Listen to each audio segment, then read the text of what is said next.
Who are you when everything else is stripped away? One of my favorite stories of the saints is from St. Ignatius Loyola. He was a saint that arose in the early 16th century. He was sort of coming into the world at a change of times, a change of era in the world.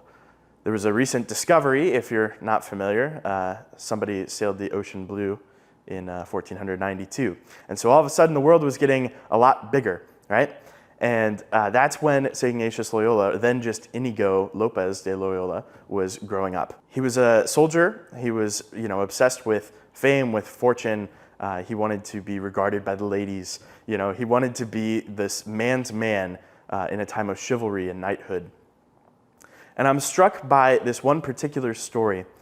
Following Ignatius's famous cannonball incident, look it up, he was kind of sent on this spiritual pilgrimage. He was reading the stories of the saints and the life of Christ, and he noticed that these desires were lasting within him, these desires to be like one of the great saints that he was reading about. And so he begins this pilgrimage, and he stops at a place called Montserrat, where there's this image of the Black Madonna, so Mary holding the child. And it's described as this just absolutely beautiful and regal image. And after spending some time there in prayer, Ignatius, Inigo, decided to leave his sword at the altar there. And you got to think, in the time of knighthood, in this time of chivalry and knight's code and all that stuff, laying one's sword before royalty was a key mark of being knighted, of being sent on mission for that monarch.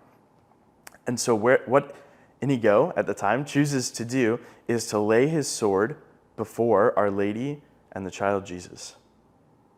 He lays down his sword as a knight, as a soldier, as somebody who would otherwise not be caught dead without his sword, right? This is his sign of security, of safety. This is a sign of who he is in so many ways, or what he has known himself to be. And he chooses to lay it down and to leave it there at the altar.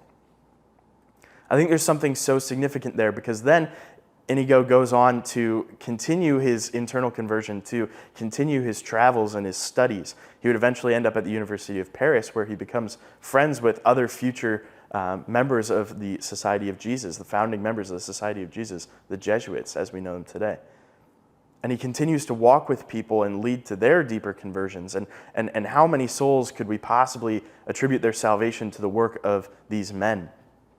But it began at this simple point of self-abandonment, of disregard for himself and total regard for the Lord and the one who was going to send him on mission.